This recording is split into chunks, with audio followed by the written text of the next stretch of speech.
আমরা যারা নতুন ইউটিউবার বা নতুন ক্রিয়েটর, আজকে একটা টপিকস নিয়ে আপনাদের সাথে আলোচনা করব। টপিকসটা হলো, আমাদের কোনো ভিডিওতে যদি ভিউ অটোমেটিকলি বাড়তে থাকে বা কোনো ভিডিও যদি ভাইরাল হয়, সেই ক্ষেত্রে আমাদের করণীয় কি। অর্থাৎ আপনি যদি নতুন ক্রিয়েটর হন, আপনার 100-200 ভিউ হয়, সেই ক্ষেত্রে আপনার ভালো লাগবে, সেই ক্ষেত্রে আপনি কি করবেন।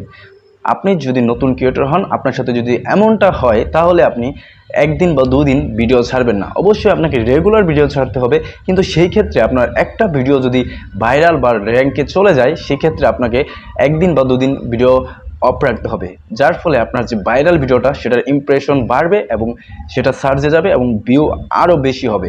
সেই ক্ষেত্রে আপনি যদি নতুন ভিডিও ছাড়েন, তাহলে আপনার নতুন ভিডিওতে ইমপ্রেশন বাড়ার ফলে আপনার যে পূর্বে একটি ভিডিও ভাইরাল হয়েছিল, সেটির ইমপ্রেশন কমে যাবে। এই টেকনিকটা আমরা খুব সহজেই কাজে লাগাতে পারি যদি আপনি নতুন ক্রিয়েটর হন এবং আপনার যদি এরকম সময় ফেস করতে হয় যে আমার একটা ভিডিও ভাইরাল হয়ে গেছে, আমি এখন প্রতিদিন ভিডিও দেবো, সেক্ষেত্রে আপনি এটা কিন্তু ভুল করবেন। আপনাকে একদিন বা দুদিন, সর্বোচ্চ দুদিন আপনি ভিডিও অফ রাখতে পারেন এবং দুদিন পর আপনি ভিডিও আপলোড করেন।